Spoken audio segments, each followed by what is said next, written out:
ഹരി ഓം. ഇന്ന് ശ്രീമന്നാരായണീയം 57-ാം ദശകമാണ് വായിക്കാൻ പോകുന്നത്. 57-ാം ദശകത്തിലെ പ്രതിപാദ്യ വിഷയം പ്രലംബാസുരവധം ആണ്. ഒന്നാമത്തെ ശ്ലോകം.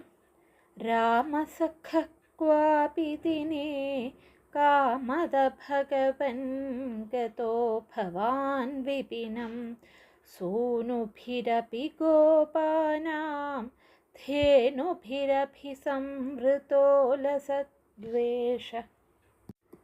അർത്ഥം: ക്വാപി ദിനേ കാമത, പിന്നെ ഒരു ദിവസം അഭീഷ്ടദാതാവായ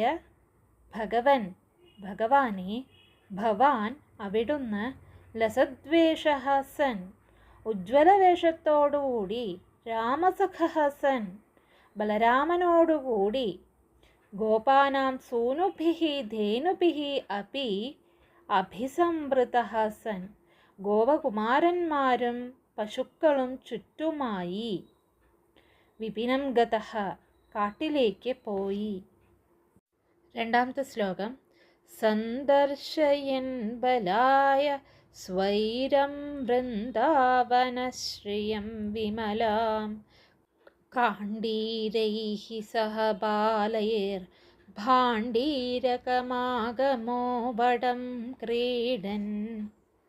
അർത്ഥം: വിമലാം വൃന്ദാവനശ്രിയം ബലായ സ്വൈരം സന്ദർശയൻ സൻ, വൃന്ദാവനത്തിൻ്റെ തെളിവുറ്റ ശോഭാവിശേഷം ബലരാമന് സ്വൈരമായി കാട്ടിക്കൊടുത്തുകൊണ്ടും കാണ്ഡീരൈഃ ബാലൈഃ സഹ ക്രീഡൻ സൻ, വടിയും കയ്യിലെടുത്തിട്ടുള്ള കുട്ടികളോടുകൂടി കളിയാടിക്കൊണ്ടും ഭാണ്ഡീരകം വടം ആഗമഃ, ഭാണ്ഡീരകം എന്ന പേരാലിൻ ചുവട്ടിൽ അവിടുന്ന് എത്തി.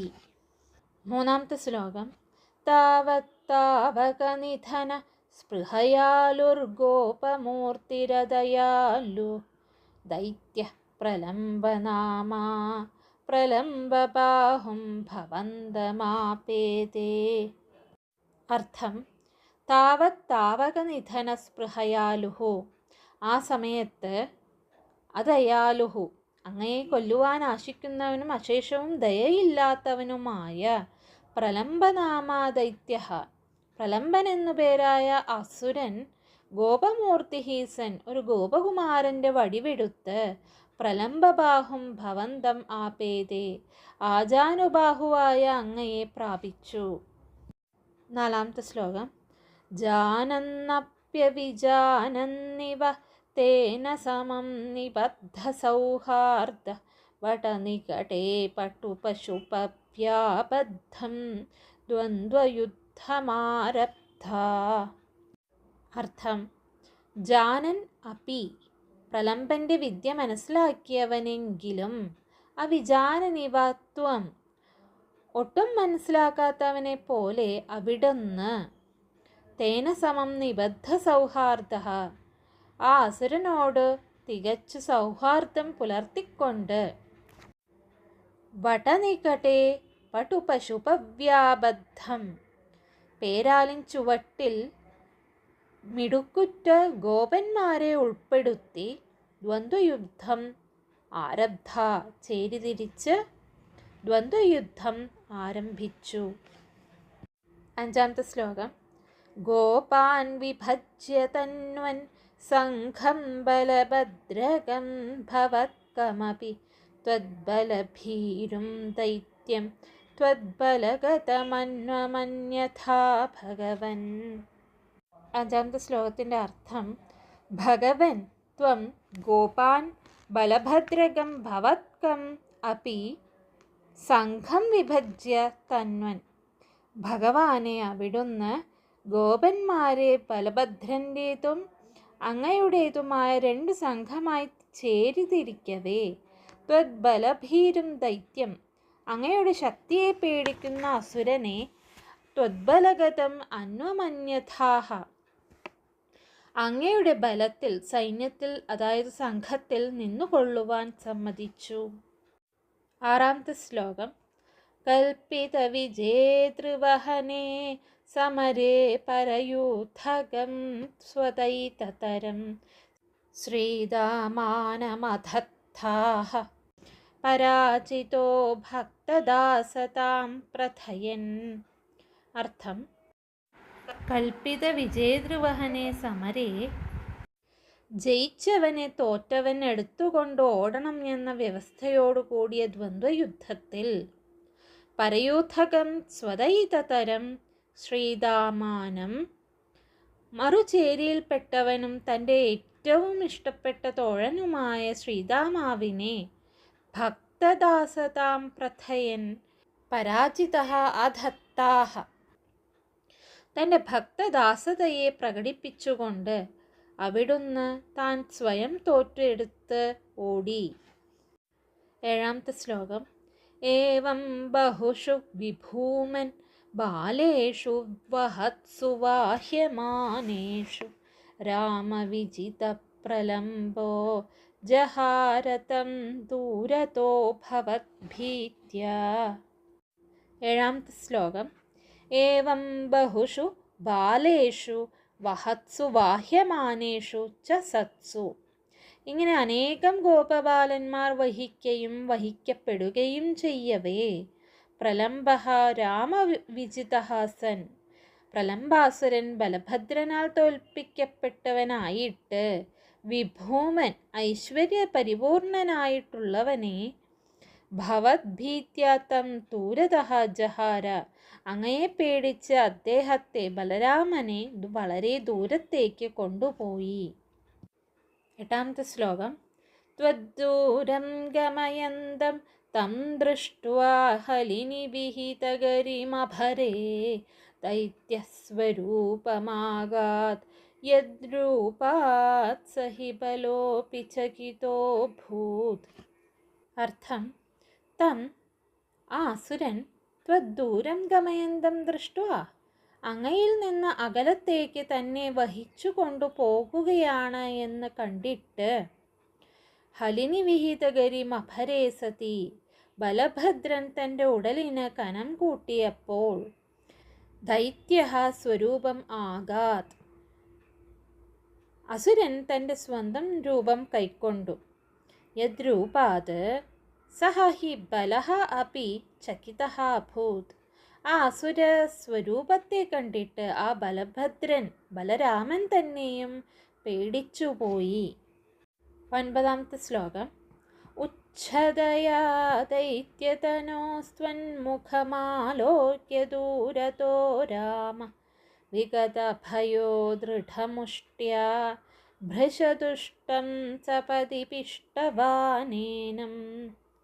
അർത്ഥം: ദൈത്യതനോ ഉച്ഛതയാ, അസുരൻ്റെ ഉടൽ ഉയരം കൂടിയതായിരുന്നതിനാൽ രാമഃ ദൂരതഃ ത്വന്മുഖം ആലോക്യ വിഗതഭയഃ, ബലരാമൻ ദൂരത്ത് നിന്ന് അങ്ങയുടെ മുഖത്തെ നന്നായി നോക്കിക്കണ്ട് പേടി കൈവിട്ട് സപതി പെട്ടെന്ന് തന്നെ ഭൃശതുഷ്ടം ഏനം ദൃഢമുഷ്ട്യാ പിഷ്ടവാൻ, അത്യന്തം ദുഷ്ടനായ ഇവനെ കൈ ചുരുട്ടി ഊക്കിട്ടിടിച്ച് തകർത്ത് കളഞ്ഞു. 10-ാമത്തെ ശ്ലോകം. ഹത്വാ ദാനവവീരം പ്രാപ്തം ബലമാലിലിംഗിത പ്രേംണ താവന്മിളതോർയുവയോ ശിരസി കൃതാ പുഷ്പവൃഷ്ടിരമരഗണൈ. അർത്ഥം: ദാനവവീരം ഹത്വാ പ്രാപ്തം ബലം ത്വം പ്രേംണ ആലിലിംഗിത. ദാനവവീരം, മിടുക്കനായ അസുരനെ ഹത്വ കൊന്നുകളഞ്ഞ് മടങ്ങി വന്ന പ്രാപ്തം ബലം ത്വം, ബലരാമനെ അവിടുന്ന് പ്രേംണ ആലിലിംഗിത, വളരെ പ്രേമത്തോടുകൂടി പിടിച്ച് ആലിംഗനം ചെയ്തു. താവത്, അപ്പോൾ മിളതോഹോ യുവയോഹോ ശിരസി, അങ്ങനെ ഒന്നിച്ചു ചേർന്ന നിങ്ങൾ രണ്ടുപേരുടെയും ശിരസിൽ അമരഗണൈഹി പുഷ്പവൃഷ്ടിഹി കൃത, ദേവന്മാർ കൂട്ടം കൂട്ടമായി വന്ന് പുഷ്പവൃഷ്ടി ചെയ്തു. 11-ാമത്തെ ശ്ലോകം. ആലംബോ ഭുവനാനാം പ്രാലംബം നിധനമേവ മാരചയൻ കാലം വിഹായ സദ്യോ ലോലംബരുചേ ഹരേ ഹരേ ക്ലേശാൻ. അർത്ഥം: ലോലംബരുചേ ഹരേ, കരിവണ്ടിൻ കാന്തിയാർന്ന ശ്രീ മഹാവിഷ്ണു, ഭുവനാനാം ആലംബഃ ഏവം പ്രലംബം നിധനം ആരചയൻ ത്വം. ലോകങ്ങൾക്കെല്ലാം ആലംബമായവനും ഇപ്രകാരം പ്രലംബൻ്റേതായ വധത്തെ വേണ്ടതുപോലെ നിർവഹിച്ചവനുമായ അവിടുന്ന് കാലം വിഹായ, കാലം കാത്തിരിക്കാതെ, സദ്യഃ പെട്ടെന്ന് തന്നെ, ക്ലേശാൻ ഹരേ, എൻ്റെ ക്ലേശങ്ങളെ തീർത്തു തരേണമേ. ഈ 57-ാം ദശകത്തിൽ പ്രലംബാസുരവധമാണ് വർണ്ണിച്ചിരിക്കുന്നത്. ഭാഗവതത്തിലെ ദശമസ്കന്ധത്തിൽ 18-ാം അധ്യായത്തിൽ 17-ാം ശ്ലോകം തൊട്ട് 16 ശ്ലോകം ഇതിൽ സംഗ്രഹിക്കപ്പെട്ടിരിക്കുന്നു. ഇത് കാളിയമർദ്ദനത്തിന് ശേഷമുള്ള സംഭവമാണ്. ഭഗവാനെ, അവിടുന്ന് ഉജ്ജ്വല വേഷത്തോടുകൂടി സോദരനായ ബലരാമനോടുകൂടി ഗോപകുമാരന്മാരും പശുക്കളും ചുറ്റുമായി കാട്ടിലേക്ക് പോയി. വൃന്ദാവനത്തിൻ്റെ വളരെ തെളിവുറ്റ സൗന്ദര്യം അല്ലെങ്കിൽ ശോഭാവിശേഷം സഹോദരനായ ബലരാമന് സ്വൈരമായി കാട്ടിക്കൊടുത്തുകൊണ്ടും വടിയും കയ്യിലെടുത്തിട്ടുള്ള കുട്ടികളോടുകൂടി ഗോപക്കുട്ടികളോടുകൂടി കളിച്ചുകൊണ്ടും ഭാണ്ഡീരകം എന്ന പേരാലിൻ ചുവട്ടിൽ അവിടുന്ന് എത്തി. ആ സമയത്ത് ഭഗവാനെ കൊല്ലുവാനായി ദയില്ലാത്ത പ്രലംബൻ എന്നു പേരായ ഒരു അസുരൻ ഗോപകുമാരൻ്റെ വടിവെടുത്ത്, അതായത് രൂപമെടുത്ത് ആജാനുബാഹുവായ അങ്ങയെ പ്രാപിച്ചു. പ്രലംബൻ എന്ന അസുരനാണ് ഗോപകുമാരൻ്റെ വേഷത്തിൽ വന്നിരിക്കുന്നത് എന്ന് അറിഞ്ഞിട്ടും ഭഗവാൻ ഒന്നും മനസ്സിലാവാത്തവനെ പോലെ ആ അസുരനോട് തികച്ചും സൗഹാർദ്ദം പുലർത്തിക്കൊണ്ട് പേരാലിൻ ചുവട്ടിൽ മിടുക്കുറ്റ ഗോപന്മാരെ ഉൾപ്പെടുത്തി ചേരിതിരിച്ച് ദ്വന്ദ്വയുദ്ധം ആരംഭിച്ചു. ഭഗവാനെ, അവിടുന്ന് ഗോപന്മാരെ ബലഭദ്രൻ്റേതും അങ്ങയുടേതുമായ 2 സംഘമായി ചേരിതിരിക്കവേ അങ്ങയുടെ ശക്തിയെ പേടിക്കുന്ന അസുരനെ അങ്ങയുടെ സംഘത്തിൽ അല്ലെങ്കിൽ സൈന്യത്തിൽ നിന്നുകൊള്ളുവാൻ സമ്മതിച്ചു. ഈ കളിക്കൊരു വ്യവസ്ഥയുണ്ട്. അതായത് ദ്വന്ദ്വയുദ്ധത്തിൽ ആരാണോ തോൽക്കുന്നത് ആ തോറ്റവൻ ജയിച്ചവനെ എടുത്തുകൊണ്ട് ഓടണം. അങ്ങനെ ദ്വന്ദ്വയുദ്ധം എന്ന കളി ആരംഭിച്ചു. മറുചേരിയിൽപ്പെട്ടവനും തൻ്റെ ഏറ്റവും ഇഷ്ടപ്പെട്ട തോഴനുമായ ശ്രീരാമാവിനെ ഭക്തദാസനായ ഭഗവാൻ സ്വയം തോറ്റുകൊടുത്ത് എടുത്ത് ഓടി. അതായത് ശ്രീരാമാവും ശ്രീകൃഷ്ണ ഭഗവാനും ദ്വന്ദ്വയുദ്ധത്തിൽ ഏർപ്പെട്ടു. അതിൽ ശ്രീകൃഷ്ണ ഭഗവാൻ തോറ്റുകൊടുത്ത് ദ്വന്ദ്വയുദ്ധത്തിൽ, അതായത് കളിയിൽ തോറ്റുകൊടുത്ത് ശ്രീരാമാവിനെ ഏറ്റുകൊണ്ട് ഓടി. ഇങ്ങനെ അനേകം ഗോപബാലന്മാർ വഹിക്കപ്പെടുകയും ചെയ്യവേ പ്രലംബാസുരനും ബലഭദ്രനും തമ്മിലൊരു ദ്വന്ദ്വയുദ്ധം ഉണ്ടായി, ഒരു കളിയുണ്ടായി. അങ്ങനെ ബലഭദ്രനാൽ തോൽപ്പിക്കപ്പെട്ട പ്രലംബാസുരൻ, അതായത് പ്രലംബാസുരനാണ് ഇവരുടെ കളിയിൽ തോറ്റത്. അപ്പോൾ ബലഭദ്രനെ പ്രലംബാസുരൻ ചുമലിലേറ്റിക്കൊണ്ട് വളരെ ദൂരത്തേക്ക് കൊണ്ടുപോയി.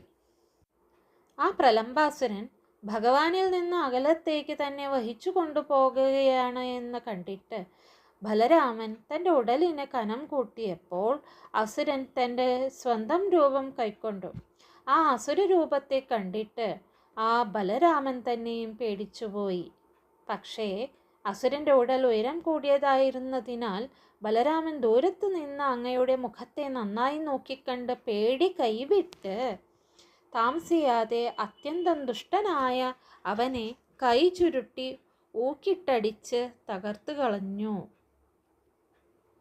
മിടുക്കനായ അസുരനെ കൊന്നുകളഞ്ഞ് മടങ്ങി വന്ന ബലരാമനെ അവിടുന്ന് ഭഗവാനെ സൗഭ്രാത്രത്തോടെ സഹോദര സ്നേഹം വളരെയധികം പ്രകടിപ്പിച്ചുകൊണ്ട് ആലിംഗനം ചെയ്തു. അപ്പോൾ അങ്ങനെ ഒന്നിച്ചു ചേർന്ന നിങ്ങൾ 2 പേരുടെയും ശിരസിൽ, ശ്രീകൃഷ്ണ ബലരാമന്മാരുടെ ശിരസിൽ ദേവന്മാർ കൂട്ടം കൂട്ടമായി വന്ന് പുഷ്പവൃഷ്ടി ചെയ്തു. കരിവണ്ടിൻ്റെ കാന്തിയാർന്ന ശോഭയാർന്ന ശ്രീ മഹാവിഷ്ണു ലോകങ്ങൾക്കെല്ലാം ആലംബമായവനും ഇപ്രകാരം പ്രലംബൻ്റേതായ വധത്തെ വേണ്ടതുപോലെ നിർവഹിച്ചവനുമായ അങ്ങ് കാലം കാത്തിരിക്കാതെ വേഗത്തിൽ എൻ്റെ ക്ലേശങ്ങളെ തീർത്തു തരണേ.